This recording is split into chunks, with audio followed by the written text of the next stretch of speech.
North East Lincolnshire wants to be a testbed for the recommendations of the Portas Review. We have a strong tradition of resilience, innovation and community spirit in this locality, and we want to use this opportunity to focus on 3 high streets to test different ideas. The first of these locations, Freeman Street, has seen a steady decline in trade since the collapse of the deep-sea fishing industry. Today, Freeman Street and its surrounding East Marsh are considered to be among the most deprived neighbourhoods in the country. Freeman Street was built on the proximity of the docks and the successful fishing industry, and the whole area was a most thriving business area and residential area until the fishing industry collapsed in the late 60s. This has led to a demise of a number of what was once busy shops. We now have a lot of void shops, void properties in the street. As you can see, we're the last store in an almost derelict block. We're hanging on, and we're looking and working with the current team in moving the retail offer further up Freeman Street towards the market end. So the key is for us to gain an engagement of every member of the business society down Freeman Street to really maximise on the offer that we can bring to the community. In the centre of Freeman Street we've got the covered market, which is an acre in size. It is a fantastic asset. We've been working on it for the last 3 years, and we want to build on the development of the market as the centrepiece of the street, which we think can be very useful.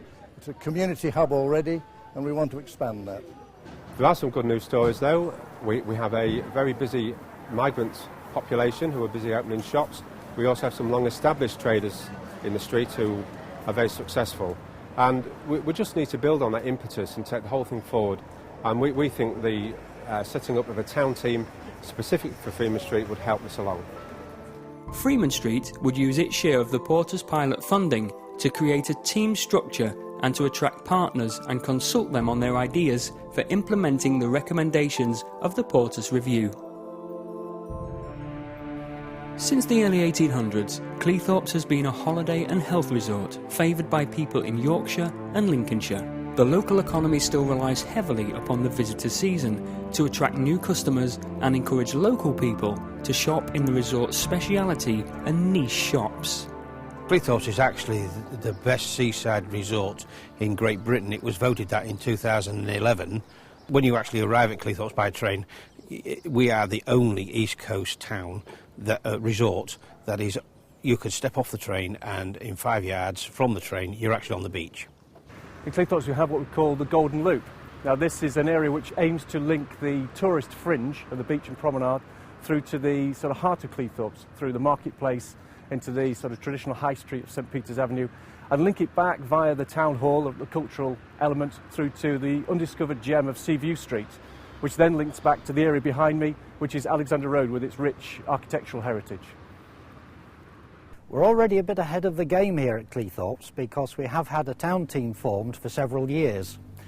We have worked with the council to develop a strategic development framework with all the plans on how we would like to see Cleethorpes grow, but funding has got very scarce just recently, and a boost in funding at this point in time would really help us to move forward. The town team would use the money to invest in a marketing campaign that would rebrand Cleethorpes to a new audience, using new technologies to communicate with consumers. The aim would be to plug into the vintage retro vibe that is popular with consumers today, to attract them to the resort, to benefit from its high quality customer experience and environment.